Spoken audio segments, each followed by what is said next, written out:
Welcome, everyone. We are so glad to have you all here today. My name is Amelia Williams. And I'm Zach Corbett, and we are here with our fellow Hartwick students, Sarah and Cooper, to introduce our guest speaker. But before we introduce the Lieutenant Governor, we have a few things to tell you. Tonight's event is a part of an annual lecture series called the Leslie G. Rood Memorial Lecture, which was founded in 1998 in honor of Leslie G. Rood, who was a beloved Hartwick professor and administrator who had passion for public service. Tonight's event is organized by the Hartwick Institute of Public Service, a nonpartisan organization co-led by Professors Chick, Elder, and McKenney, and is focused on engaging young people in our democracy, working with local government to make our region an even better place to live, work, and attend college, and importantly, inspiring a new generation of public servants.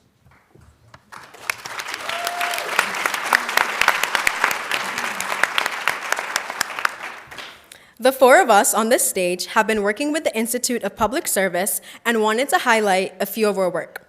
I personally have done a lot of different things, but I wanted to highlight something that I'm most proud of.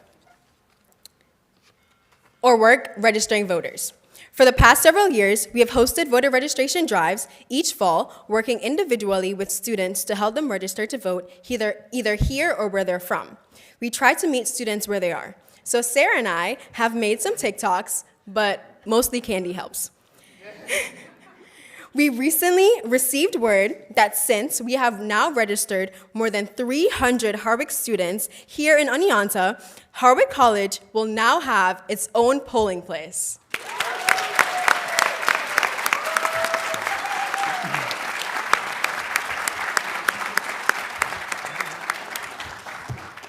And as far as myself, I am running for mayor of my town, the village of Otsego. In fact, the election...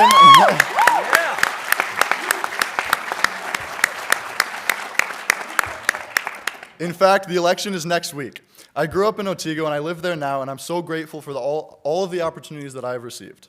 When the current mayor announced he was retiring after a couple of decades in the role, I thought I would use my knowledge as a political science major and the experience I've had in student government to try and serve my community.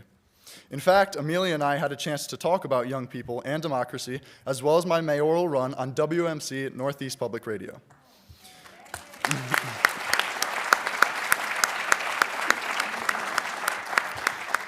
Whether I win or lose, the experience of speaking with so many residents of Otsego about their concerns and hopes for our community has been absolutely remarkable.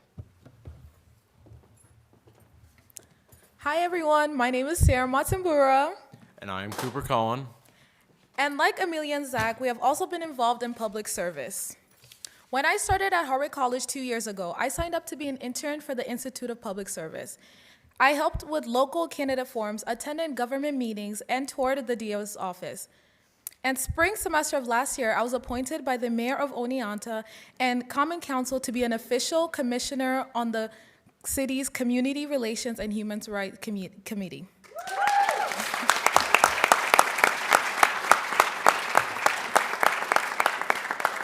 Through all this, I've gotten to meet so many people who are working hard to strengthen our region, whether by serving in an elected position or law enforcement, or by attending meetings and voicing their opinions. Tonight, we would like to thank all the public servants and engaged citizens in the audience. You inspire us.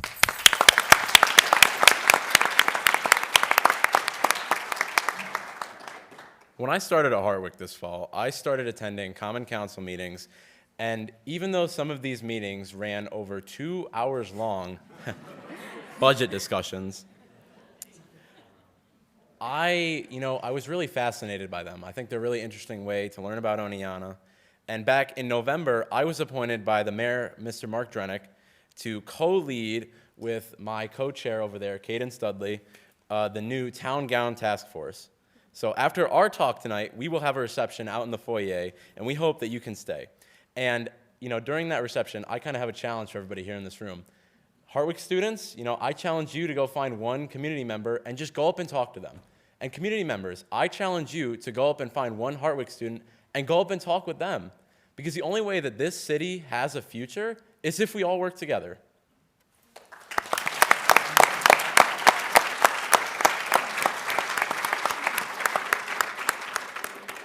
And now time for the guest of honor, Antonio Delgado. He has had such a fantastic, second. I'm getting there.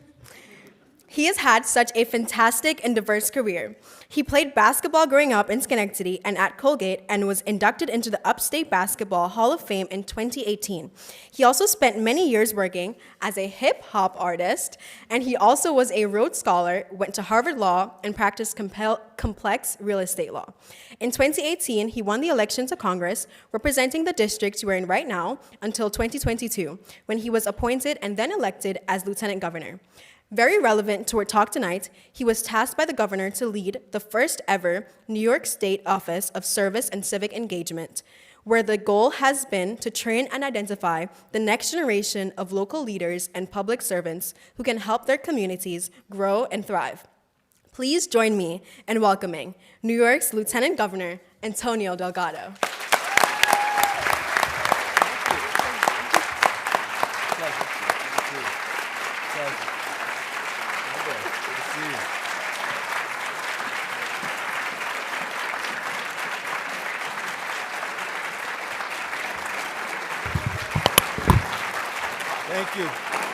Thank you. Let's give it up for Amelia, Zach, Sarah, and Cooper. It is so good to see our young people care about their community, about our state, about our country, and about service and leadership. I want to acknowledge President Mullen. We had a great conversation earlier this afternoon about leadership and the quality of teaching here on campus. To all the faculty and the individuals who commit their lives to empowering our young people. Certainly want to acknowledge Laurel Elder and Matthew Schick and Zachary McKenney and the entire Hartwick Institute of Public Service. To all of my colleagues in government, it is a real honor to be with the community here this evening. As noted, I served this community, as a member of Congress, and no doubt a highlight for me, a meaningful part of my journey in life was the ability to serve as your member of Congress. I want to talk about public service this evening, and I want to speak to you about how public service really stems from a commitment to leadership. To understand public service is to appreciate that service is fundamentally about leading with love. The great Dr. King once said, "Everybody can be great because everybody can serve. You only need a heart full of grace and a soul generated by love." Dr. King understood that while hate may very well amass power through fear and division, hate can never be great. To be great, one must be good, and to be good, one must love. For only love can lead to kindness, compassion, decency, honesty, mutual respect, and understanding. Leadership is not about the power to control, but rather about the power of love. And love is an act that develops one's spiritual growth, not individual, personal, or material growth. As the author and educator Bell Hooks put it in her book, All About Love, love is the will to extend oneself for the purpose of nurturing one's own or another's spiritual growth. To this point, we would be wise to question those who call themselves leaders while being driven by their ego, always seeking the spotlight. True leaders seek to go beyond themselves in the name of a greater good, inspired by a higher power. True leaders are comfortable stepping into the shadows and willing to do the hard, unseen work that uplifts others. So, if you want to lead, you must be willing to serve, not to take, not to control, not to dictate, but to serve. And it is through service that you will find your true self, beyond the ego. As Gandhi once said, the best way to find yourself is to lose yourself in the service of others. When you lose yourself in the service of others, you don't always do what is convenient or popular. You do what is right, even if it is difficult. When you lose yourself in the service of others, you don't follow the herd, you follow your heart. Not to be a contrarian or to just grab a headline, but to instead unite, to elevate the conversation and do so in pursuit of a greater good, a higher purpose beyond yourself. This is what it means to truly serve the public, to serve an end greater than your individual self. To serve in this fashion requires a moral compass. How badly do we need moral leaders for these immoral times? Times consumed by hate, violence, distrust, and division. You know, if Dr. King was alive today, he might refer to these times as, quote, midnight within the moral order. In his sermon, A Knock at Midnight, Dr. King tells us that midnight within the moral order is when moral principles lose their distinctiveness, when right and wrong are a matter of what the majority is doing and relative to likes and dislikes. According to Dr. King, midnight in the moral order is when people desperately seek to obey the 11th commandment. Shalt not get caught. Under the ethic of midnight, he says, the cardinal sin is to be caught, and the cardinal virtue is to get by. It is all right to lie, but one must lie with real finesse. It is all right to steal if one is so dignified that if caught, the charge becomes embezzlement, not robbery.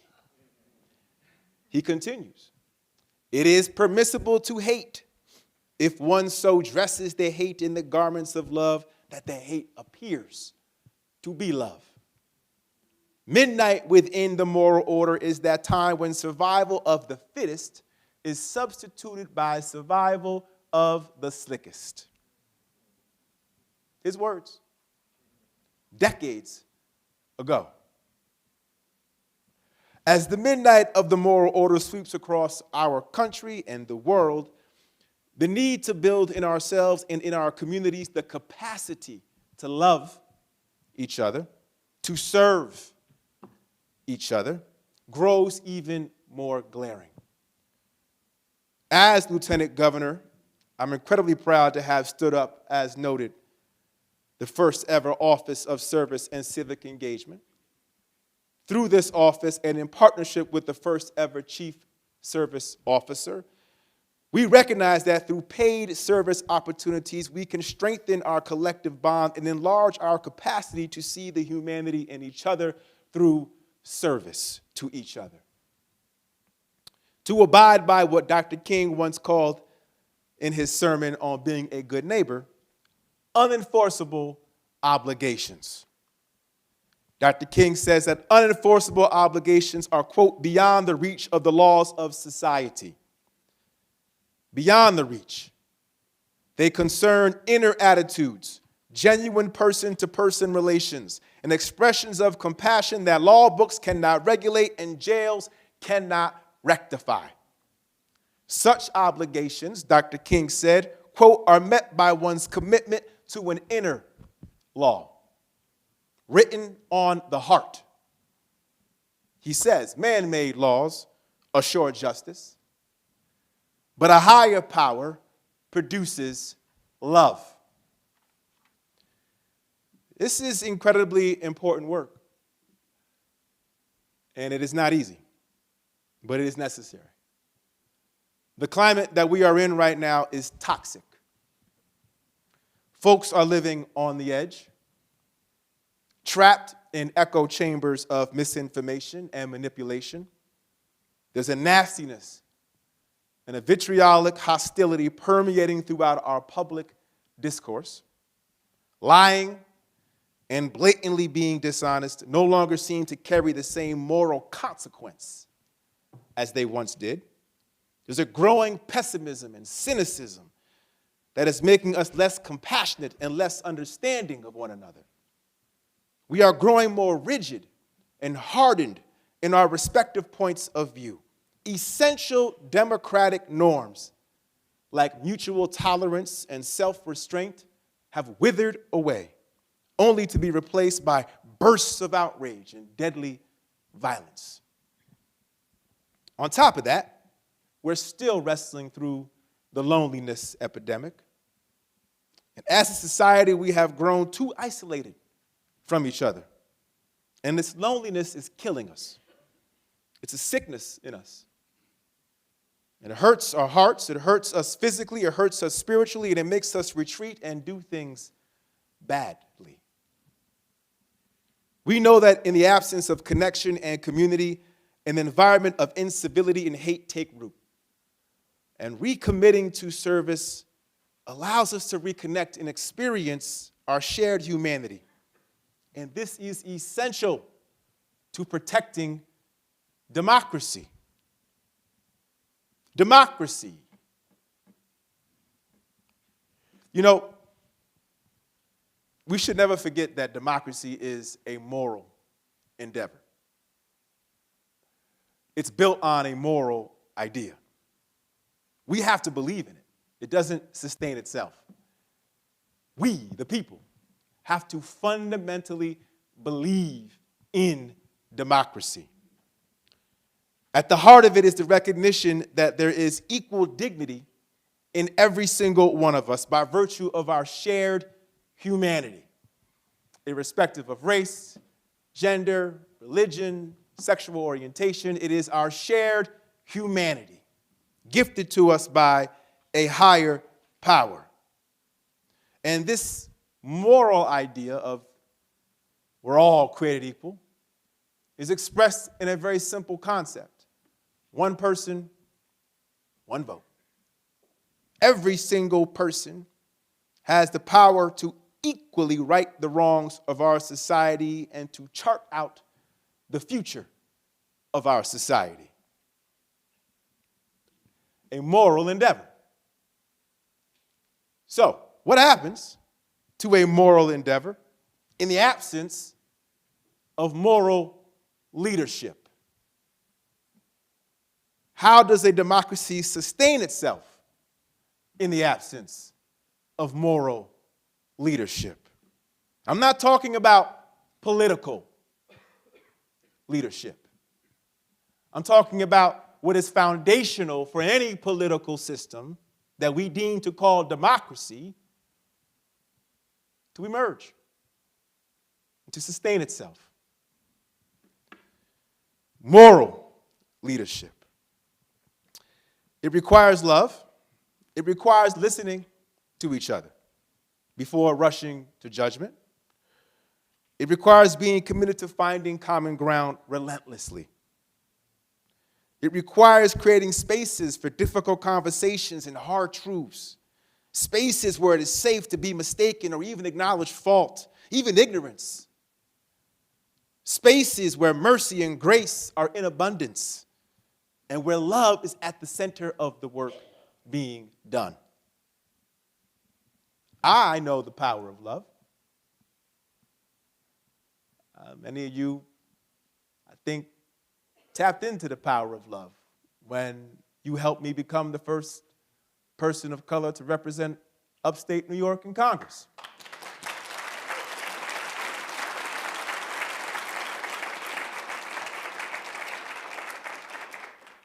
You know, it was love that enabled me to win in a district that was 90% white. The 8th most rural congressional seat in the entire country. 435 seats. Number 8 in the country.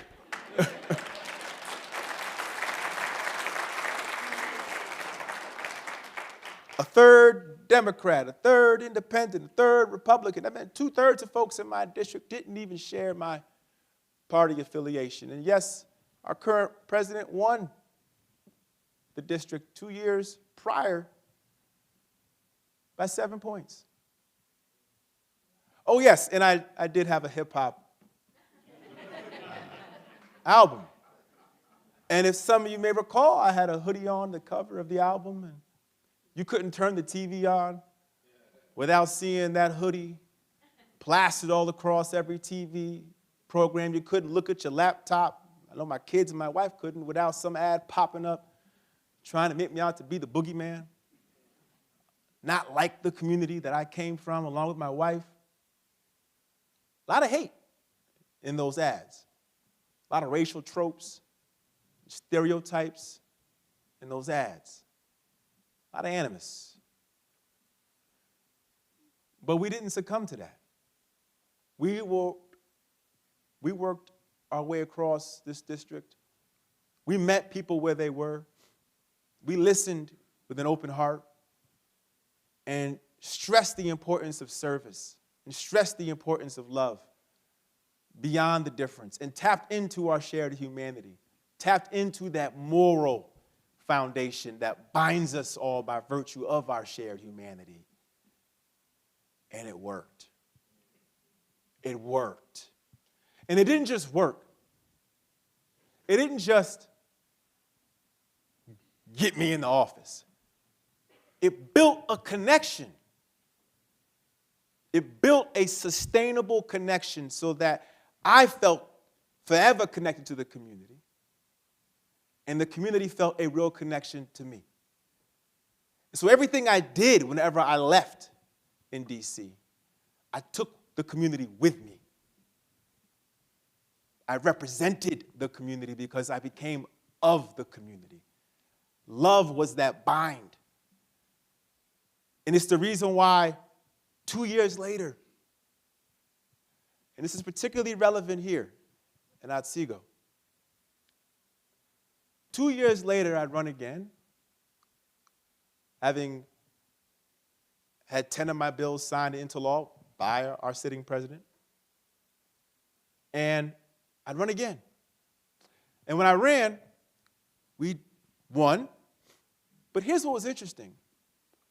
We would win in places where our sitting president also won comfortably, including Otsego County. If I'm not mistaken, I believe he won Otsego County by 5 points. I won it by 12.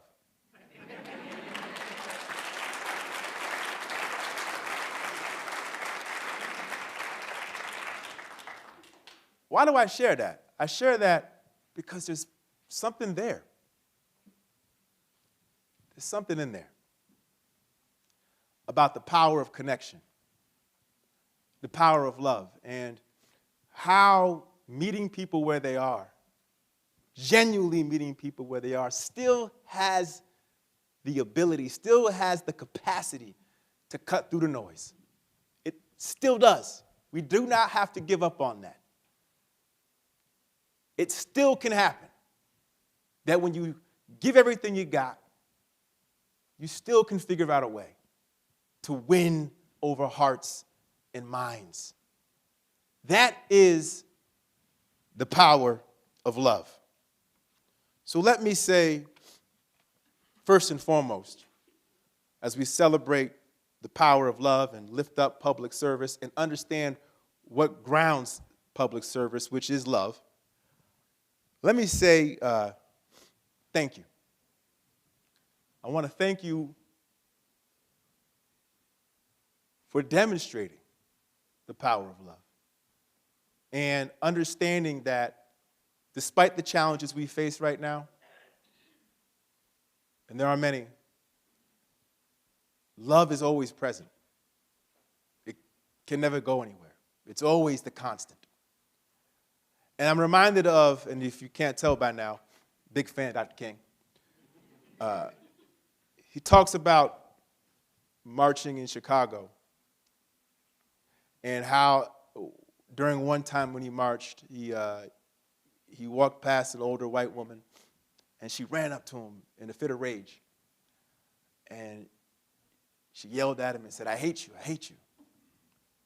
And he paused for a second. He looked at her, and he said, "You're too beautiful to be so nasty." Kind of smiled at her. He kept walking. And he says, as he marched on, a little later on, he heard somebody running up behind him. And it was the same woman, except this time she had tears running down her face. And she was overwhelmed with emotion. And she stopped him and she said, I'm sorry, I don't know what got into me." And I've meditated on that story because I don't know exactly what got into her. I don't. But I am certain that it was love that got it out. Whatever it was. So in conclusion, Dr. King, the night before he was assassinated, he gave a speech, incredible speech, talks about the mountaintop. And he talks about how, if you remember, he says, I've seen the mountaintop. I've seen the promised land. I've been there. Then he says to the crowd, I may not get there with you, but I've seen it. I've been there. And when I think about how do you make sense of that? How does it, you can tell folks, I've seen it, I've been there, I may not get there with you. How do you square those two things together? How can you see something and I've been there and you tell folks, I won't get there with you? And then it occurred to me, he already saw it when he interacted with that woman. And every other interaction that he had, where he literally believed so hard in the power of love that he was able to witness people's transformation in real time from the inside out. And so the promised land, he realized, was already inside of us. Didn't have to look up to the heavens to find it. You just have to look inside and believe as hard as you possibly can in the power of love. And that's what made him a prophet, that belief. And I hope that as we navigate these dark times, what he would call midnight in the moral order, that we squeeze on really tight to this power. Because if you hold on to it really tight, I'm telling you, it can do all things. And there's nothing, absolutely nothing, including hate, that can do anything with it. It is supreme. It's so supreme that it can be a lot to deal with. But if you get out of the way, remove your ego, and let it fully help you get through the process, you become it. And that's what service fundamentally gets you to. Service fundamentally helps you tap into this power and be the best version of who you are, who we all are. And so thank you for the opportunity to share my thoughts on service and on love And thank you all for giving me the opportunity to serve all of you. God bless.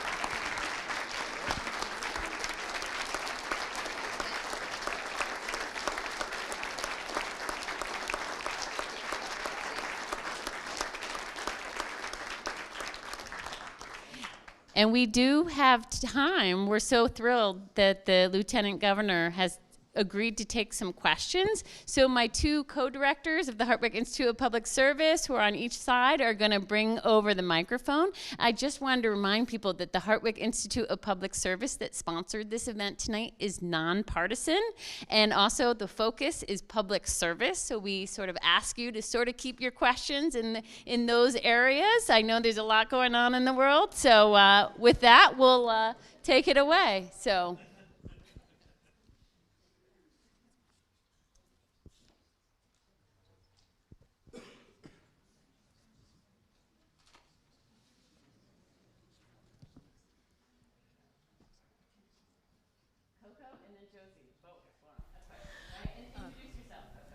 Okay, hi. Right here, sorry. My name is Catherine Coco. I'm a I'm a public health and poli-sci double major, and I'm a senior. I'm also a part of the Hartwick Institute of Public Service. Got it. I didn't know where that came from, but will do. Public health and political science double major, and I'm also a part of the Hartwick Institute of Public Service. I'm doing an internship with them right now as we speak. So I was wondering, in a dark time, like you're saying, where it's hard to stay inspired and stay motivated to keep doing public service work and just advocating for people in love, how do you stay motivated? Well, I appreciate the question. How do I stay motivated? There was a young student, I don't know if she's still in here, but we had a brief interaction earlier. Oh, there you are, right up there. And she asked me, what do you like the most about your job? And I think the biggest thing is the connection with the people. People are fascinating. You just got to have some patience and be curious. Be genuinely curious in what makes people tick. Because if you dig deep enough, you're always going to find something. You could ask the right question, and they'll share something that you didn't even know was coming, but then you can go down a whole thread. And I think there's something amazing about that. The other piece, though, is, and this is what I really lean on, is history. I mean, if you understand from whence we've come and what it took for me, for you, for a lot of us in this room to be where we are, and the sacrifices that it took, what it was that propelled generations before us to put themselves in the line, physically, mentally, spiritually, for a better society. That honestly was a lot worse than it is now for a lot of folks. A lot worse. And yet they got up every day. They put their armor on, whatever that armor was. I think it was love of self, love of family, love of country. And they made a way. And so as long as we have that long view of history and we maintain that perspective and figure out how to personalize it, make it your own story, your own legacy, that's always important, right? How do you make it your own? I think there's always an infinite well of inspiration because our history is remarkable as a country and as a world, to know that history and to understand from where we've come and to know what it took for us. Hate's never got us to progress. You can scour the pages of history. Hate does not create progress. Love creates progress. Love sustains us over the hate. And that's the history. Thank you. Good evening. My name is Josie Becker. I am a history and anthropology major. My question for you is, going off of what you said about how you managed to win Otsego County by 12 points when you ran, what were your sort of strategies for bridging that sort of urban-rural gap that we have in our modern political climate? Great question. It's a great question because it's a divide that I believe to sustain ourselves in the future, we have to figure out how to overcome. Like that is a very important divide. And I was fortunate because my first foray into politics, came through the prism of New York 19. I had no other reference point of what it meant to be a political actor or a public servant. A lot of my colleagues, I found out, came from places where the political demographics were really one-sided, right? And so having to wrestle with different, diverse points of views or diverse issues, never really was required.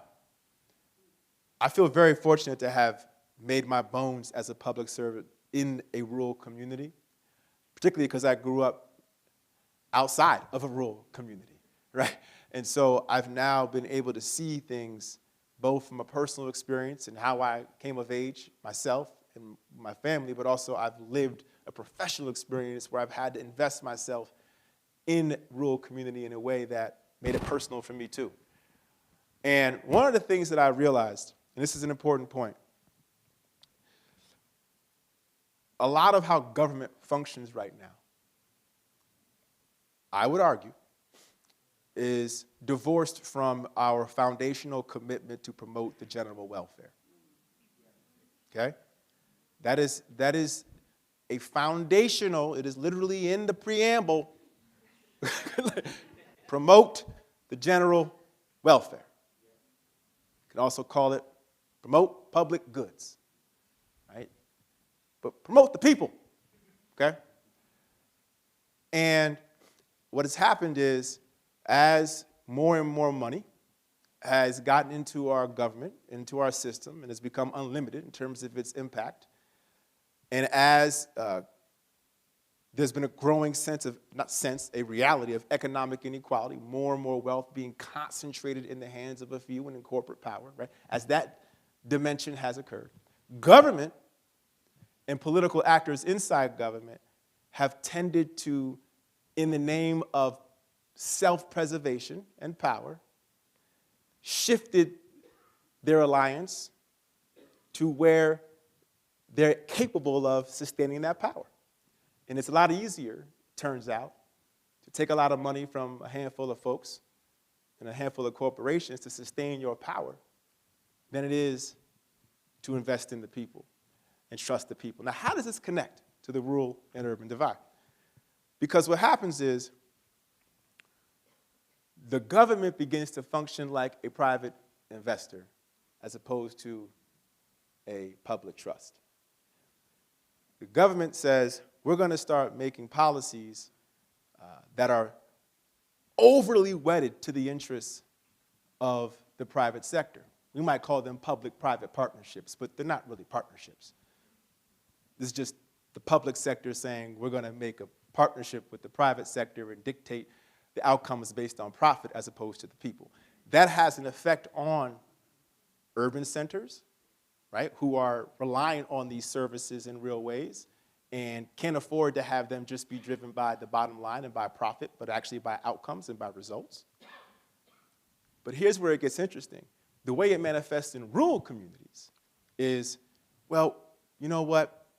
Like any investor, you want to park your money where you're going to get a return on the investment. Densely populated areas might get that investment. Not so densely populated areas, rural communities, might get passed over.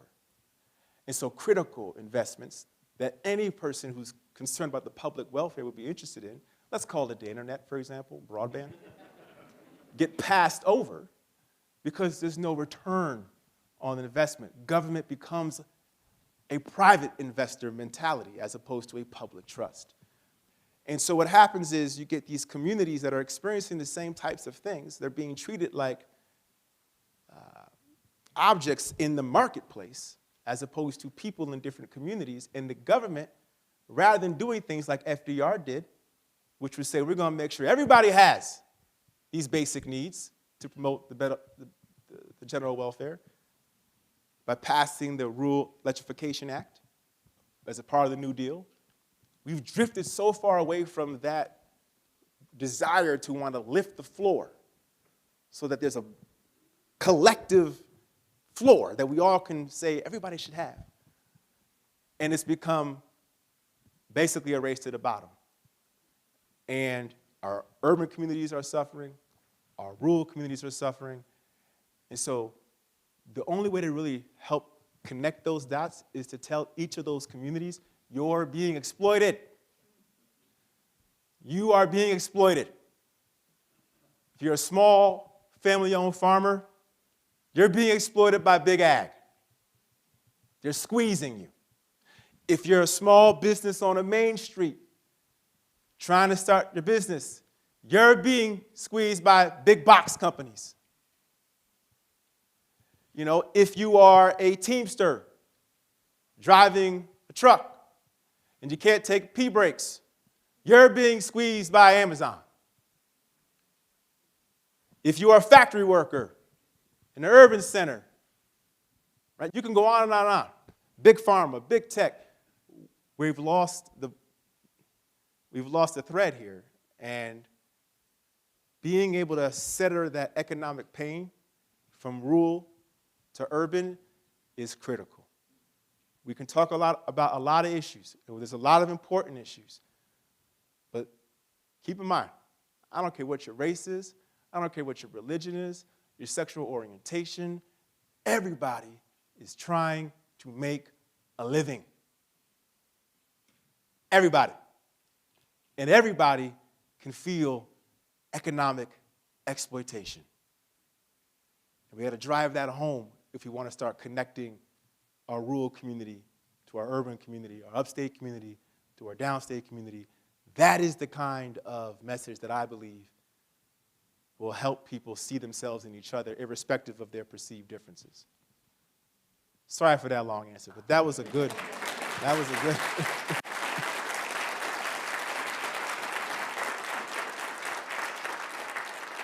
I've been thinking about that question a lot. Hello there. I'm Bill. I teach psych. Hi, Bill. One of the things that struck me when you were representing our community, I remember seeing a thing about milk and seeing a thing about the health effects of whole milk and flavored milk. And I was like, ugh, come on. But then I realized you're representing this community, and this community has a lot of dairy farmers in it.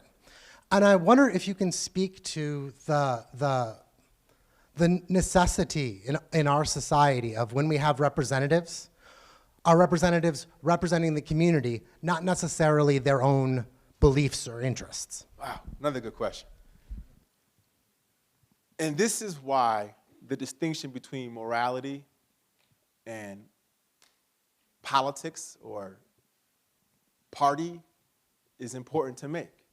Because as a representative, I would think more than anything, and as constituents, you want to feel more than anything aligned on your moral outlook, right? That requires being honest. That requires being transparent. That requires having integrity and, and if you disagree, acknowledging disagreement, right? But it also requires, on the political side, if you have that, right?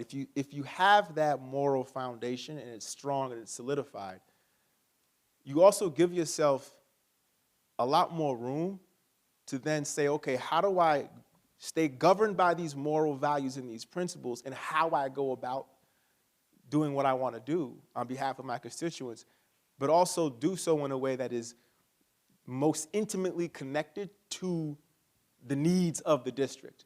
And I could have things that I personally would want to prioritize based on my own lived experiences. But I am more than my personal, I have an obligation to get outside of my personal priority list. I have to genuinely commit myself in the interest of my constituents to meet them where they are, and not just meet them where they are, but elevate their needs. And elevate their needs in a fashion that, yes, doesn't require sacrificing one's moral values or principles, but ultimately makes you have to figure out, okay, how can I advocate for this community in the way that best reflects our connection and why they want to support me in the first place? I can't betray that trust. I have an obligation. You know, when I first ran and I got in, I remember because of the historical magnitude of it, there were a lot of opportunities to go on national platforms and do these interviews. And I remember telling my team, I said, no, I do not want to go on any national platforms. I want to stay as local as I possibly can, because I just went through a very, very challenging election where a lot of people tried to make it seem like I wasn't of the community, or I didn't really care about the community, or I was just passing through the community. And it was important to make sure that the community understand I'm with them. And I'm not here to chase, the national. I want to stay with the community. Being on the Ag Committee, I didn't run for Congress to be on the Agriculture Committee.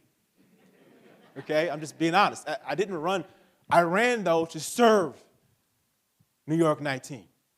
Right? Agriculture was not a priority for me per se, but it became one the moment I realized I wanted to represent this district for all types of different reasons. And I wanted to put this district best foot forward. And I knew that I would entrust, or I would gain the trust of a lot of my constituents. And the last point on this I'll make is, I'll never forget, and it was so rewarding. I was in Delaware County, the Delaware Fair. It was after the first year I was in Congress. And the first bill I had signed into law by President Trump was a bill for our farmers. It was a Family Farmer Relief Act, and it allowed our farmers to reorganize and sustain themselves financially. It lifted up the cap a bit more so more farmers could be eligible. A real life changer, a game changer for a lot of our farmers. Simple bill, but highly impactful. And I remember at this fair, a gentleman kept looking at me from afar, just kept looking at me, almost like sizing me up. And, I didn't have detail when I was in Congress. I guess a lieutenant governor, now I get detail. But in Congress, I didn't have detail. So I'm trying to figure out why this guy's looking at me like this. And finally, he starts walking over to me. I'm walking over to him. He says, are you the congressman? I said, yeah. He said, listen, I don't like politicians. He said, I really wouldn't take the time to talk to many politicians. He said, but I remember when you were running, how you kept saying you were going to be on the Ag Committee. You kept talking about that. And I just didn't think it was, I just didn't believe you. I didn't believe you. He said, I got to admit, I got to acknowledge that not only are you in the Ag Committee, you're actually fighting for us and you're getting things done. And that was such a rewarding moment for me because it reaffirmed that when you are trying to earn the trust of the community, you have to figure out how to prioritize what you believe the community wants and what the community needs, not just what you think the community wants and the community needs. They're not there to be talked down to. They're there to be uplifted and empowered by your presence, by your voice. You are a representative of the community. And that's why sometimes party politics can get poisonous, because it can distract you from what the community wants, what the community needs. They gave you the power. So now listen, there's going to be divisions, of course, but you got to make those calls when it's appropriate. But how you orient yourself and how you define yourself through that experience needs to be consistently grounded in the needs of the community. And I think this is going to be our last question. It'll be easy. Chris Sedlaka from Gilbertsville, 25 minutes away.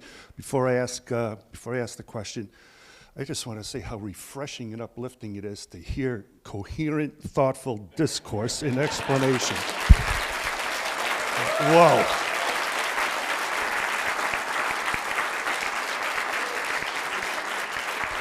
Your column is good. Your column is good too, Mr. Mayor. Miss you. And my question is, you and Josh Riley on the basketball court, one-on-one, first to 11, make it, take it. Who do I put my money on? Not a contest. That's not a contest. I'm Division I at Colgate, man. Come on, it's not. All right, we might have time for one. Is there anybody who has one? There's a student right There's here. a couple, right. I know. Who are we picking? Zach's got one in his. Over this way. Okay. Thank you. Good evening. My name is Charles Sherrard. I'm a teacher in Otsego County. Good evening. And I work with these students day after day, and we do what we can, and I promise you, we're putting in 120% of our effort, but there's so much that we can't solve in terms of poverty, in terms of nutrition, in terms of oftentimes the very safety of the kids that we serve. So I guess my question for you is, how can we as educators work with our public servants, such as you, to better improve the lives of our students, and how can our public servants work with us to improve the lives of our students? I appreciate that question because I was talking to the president earlier about this. And, you know, the perception of higher learning and higher education right now across the country. And unfortunately, I think it's to some degree, there's a perception around it, particularly if you come from one side of the aisle where it's like, oh, well, it's sort of a elitist, sort of removed from reality, and everybody's looking down. But the truth of the matter is, education and higher learning, it's foundational. You know, it's foundational to self-discovery. It's foundational to self-determination. It's foundational to understanding your place in society, in the world. It gives you the capacity to understand what it means to engage with society. I grew so much, speaking of Colgate, I grew so much over the course of my 4 years in college. You know, I came in as a pre-med student, left as a philosophy and political science major, okay? So you know, the power of education, the power of self-discovery, what that can mean is so important. And I think it's incumbent upon the public servants like myself to come into these spaces and to affirm the work that you do day in and day out, the commitment that you bring to bear, the safe spaces you provide for our students to learn and to educate and to trip up over themselves, as I certainly did, and figure out what you believe and wrestle with these hard questions and not know, you know, what the right thing is, but to love the process of learning. And I do worry that we are in a culture right now where we don't allow for that to flourish anymore. We suffocate the life out of that process, and it results in a crisis of knowledge, a crisis of truth, a crisis of objectivity. And we live in a world where facts seem to not really matter as much and only feelings matter. And that's a dangerous way to move, but we got to create the space for us to express ourselves, like I said in my remarks, and have mercy and grace. And there aren't many spaces outside of collegiate life where you can cultivate that level of freedom, that level of, you know, risk-taking, to grow, not to be an agitator or an asshole, right? But to just grow and just figure stuff out. I believed a lot of things in college. I wrestled with a lot of ideas. I read a lot of books. And I think it's important for us as leaders to do that work. And I think it's important for you on your side to figure out how to really cultivate these kinds of conversations, be really thoughtful about, how you don't just bring in folks to speak who are flamethrowers or people who will grab a headline or make a soundbite for you, which, okay, but there are ways to go about this that are more thoughtful and, elevate voices that are more capable of pushing our students to wrestle with these things in a thoughtful and meaningful and serious fashion. I'll just say lastly on this, if we don't curate this with our young people and our students, then I'm very fearful that what is very serious work, particularly when it comes to governing, but also just being an informed citizen, right? You got to take it serious. You got to take responsibility for your own voice and who you are. If that collapses, then a lot of us just end up being pawns. A lot of us just end up kind of going through the motions. Somebody's winning. Somebody's winning. And I think, the way democracy works is with an engaged, informed, vibrant, active, society that wrestles with these conversations, wrestles with these issues, doesn't shut it down, doesn't cancel it, but enables it and empowers it, and then strives to figure out where there's common ground. That's the key. You got to wrestle with it to an end, right? Get somewhere with it that ultimately we can be okay with. It might not be everything, but that's okay. Piece by piece, we make progress. And that's a beautiful thing about this country. It's a beautiful thing about living in a diverse society. It raises the bar. You can't invite diversity and then get mad at it, right?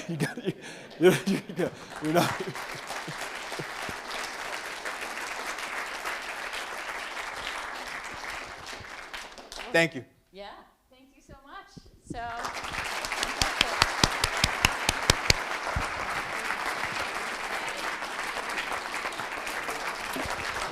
Thank you.